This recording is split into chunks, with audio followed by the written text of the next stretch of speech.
আমরা কোন শক্তি কিন্তু এই জনতার রক্ত শক্তি, এই শক্তি এখান থেকে কেউ যাবেন না, এই শক্তি ভাঙবেন না যতক্ষণ পর্যন্ত সরকারের প্রত্যেকটা শ্রমিকের লাইসেন্স আছে বলে আমরা টাকা রাখছি এবং এই সময় হচ্ছে সরকারি ভাবে প্রত্যেকটা শ্রমিক কেন লাইসেন্স দিয়েছে তারা লাইসেন্স দিন না। আমাদের কাছে তদমাজ আছে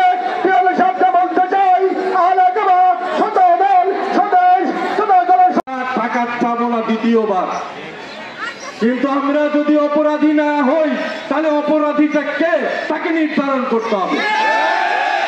ওই অপরাধী এনে ওই জনতার আদালতে নিয়ে এসে তার টাকা আদায়ের সকল ব্যবস্থা তাদের করতে হবে। উপজেলা প্রশাসনের দায়িত্ব সেই জায়গাগুলো তার সচেতন হতে হবে। সুতরাং আপনারা যাওয়ার সময় অনুগ্রহ করে মানে সুশৃঙ্খল ভাবে আমরা যেন উপজেলা চত্বরে যেতে পারি এবং পিওনকে আমাদের জনতার মাঝে নিয়ে আসতে পারি, এই জায়গাটাকে আমরা তৈরি করতে চাই। তো আপনারা দয়া করে সবাই ওই মিছিল সহকারে, মিছিলের স্লোগান কি হবে এটা আমাদের এই রতন মাফিজুরে এরা বলে দিবে। আপনারা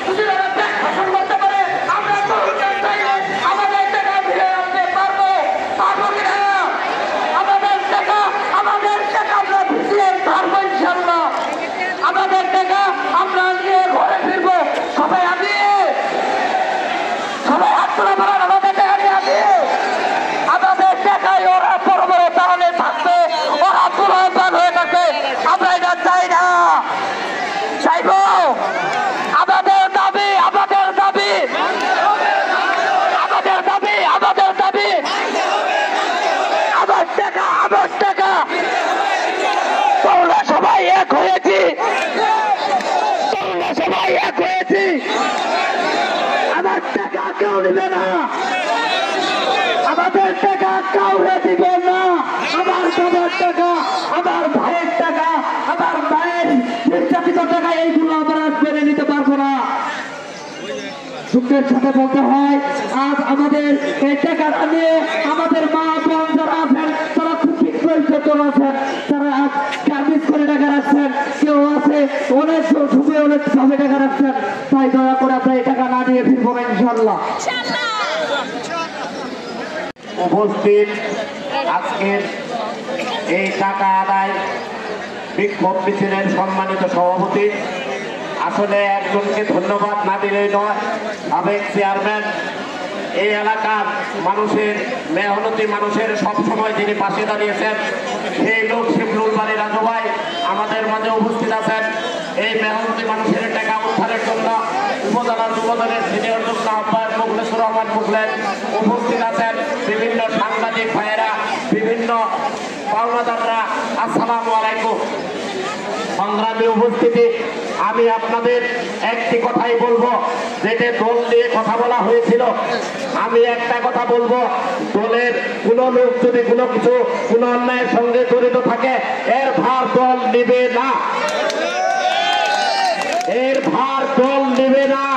যদি আপনারা কোন বিএনপির নেতার সম্পর্কে যদি আপনারা কোনো তথ্য প্রমাণ দিতে পারেন, সে আপনার এই অন্যায়ের সঙ্গে জড়িত, দল তার জন্য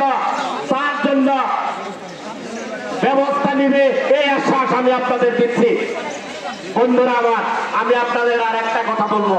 বিভিন্ন কথা বিভিন্ন বক্তারা বলেছে, টাকা যতদিন থেকে বন্ধ হয়েছে, তারপর থেকে যত প্রতিষ্ঠানের হাত বদল হয়েছে, তাদের যত ব্যবসা প্রতিষ্ঠান হাত বদল হয়েছে, তাদের বাড়ি ঘর হাত বদল হয়েছে, ওই সব দলিল বন্ধ করে দিতে হবে। বন্ধুরা আমার, অনেক তাদের ব্যবসা প্রতিষ্ঠান হাত বদল হয়ে গেছে, তাদের বাড়ি ঘর দখল করতে হবে, তাদের ব্যবসা প্রতিষ্ঠান দখল করতে হবে। আমরা আপনাদের সাথে একমত পোষণ করছি, বিএনপি পরিবার আপনাদের সাথে আছে। বক্তব্য শেষ করছি। আসসালামু আলাইকুম। রাজু ভাই, এগিয়ে চলো, আমরা আছি তোমার সাথে। এবার আপনাদের সামনে কথা বলছেন আমাদের নেতা রাজু সাহেব। সবাইকে অভিনন্দন জানাচ্ছি, সবাইকে শুভেচ্ছা জানাচ্ছি। অনেকক্ষণ যাবৎ কষ্ট করে দাঁড়িয়ে আছেন, অনেকক্ষণ যাবৎ ঘাম ধরায় ধরায় এখানে দাঁড়িয়ে আছেন সূর্যের আলোর ভিতর। এজন্য আপনাদের এই কষ্টের প্রতি সম্মান জানাচ্ছি। আপনাদের কষ্টের ফসল তৈরি হোক, এই জন্য আমি আহ্বান জানাচ্ছি। আমরা কিছুক্ষণের মধ্যেই আমরা এখান থেকে উপজেলা চত্বরে যাব। সবাই আপনারা শৃঙ্খলা সহকারে স্লোগান দিতে দিতে উপজেলা চত্বর যাবেন, ঠিক আছে? সবার শৃঙ্খলা সহকারে। একটা কথা বলছি যে আমাদের আন্দোলনটাকে নস্যাৎ করার উদ্দেশ্যে, আমাদের আন্দোলনটাকে নষ্ট করার উদ্দেশ্যে একটা শ্রেণী তৎপর আছে। সেই তৎপর থাকা শ্রেণী যেন আমাদের কোনো সুযোগ না পায় যে আমাদের আন্দোলনটাকে নষ্ট করবে। এই জন্যে অত্যন্ত শৃঙ্খলা সহকারে, আমাদের স্লোগান সহকারে এই সকল মানুষ একত্রিত হয়ে লম্বা হয়ে এই রাস্তা দখল করে আমরা চলে যাব উপজেলা, এবং উপজেলায় ইউনো সাহেবের কাছে আমাদের বক্তব্যগুলো দেব। এবং সেখানে আমরা আহ্বান জানাবো যে জেলার কর্মকর্তা যেন আমাদের এই জামালপুরের কর্মকর্তা যেন আমাদের এই সমাবেশে আসে এবং এই গ্রাহকদের পক্ষে দাঁড়িয়ে তার বক্তব্য দেন। সেই কারণে আমরা উপজেলা চত্বর যাব। উপজেলা চত্বর যেতে আমাদের কেন কোনো ভাই যদি পার্শ্ব থেকে কেউ কোনো খারাপ ঘটনা ঘটাতে চায়, তাহলে তাকে সাথে সাথে ধরে ফেলবেন। আমরা আমাদের আন্দোলনটা শান্তিপূর্ণ, আমাদের কর্মসূচিটা শান্তিপূর্ণ। আমরা এসেছি আমাদের টাকা আদায়ের উদ্দেশ্যে। আমাদের নেতার কাছে, প্রশাসনের কাছে গেছি, আমরা অনেক কষ্ট করেছি, আজকের দিন শুধু কষ্ট করবো। আমরা আন্দোলন করে আসতেছি। আমার বক্তব্য আমি কিন্তু এখনো দেই নাই। আমার বক্তব্যটা আমি এই জন্য আপনাদের আহ্বান জানাচ্ছি, তথ্যটাকে মেনে নিতে হবে। আমাদের কষ্টের টাকার জন্য করেছি, একা 7টি কেস করেছি, আমি তাদেরকে কোনো আইনের আশ্রয় পাইনি। আমাদের সমস্যার সমাধান না মিলে ততক্ষণ আমরা এখান থেকে লড়বো না। মাথা ব্যথা নাই, আপনারা কি করছেন কি করতেছেন আমরা দেখতেছি। আমাদের এই 6 মাসে আপনারা সত্যটা জানছেন, তাতে সত্য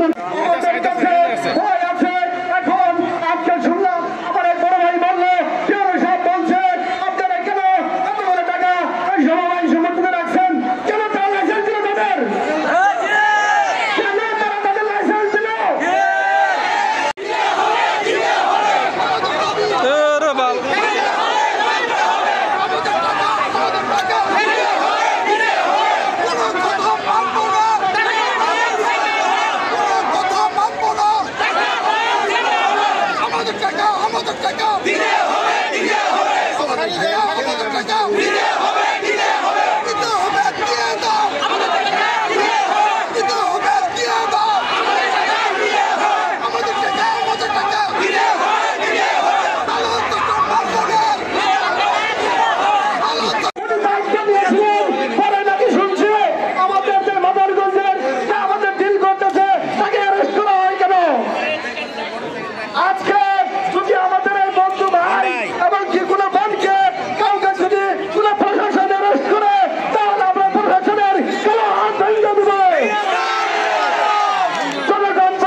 অস্বীকার করে আমাদের টিওনো সাহেব, এই গ্রাহকের টাকা অস্বীকার করে আমাদের ডিসি সাহেব, এই গ্রাহকের টাকা অস্বীকার করে আমাদের সকল স্তরের এখানে প্রশাসনিক কর্মকর্তা।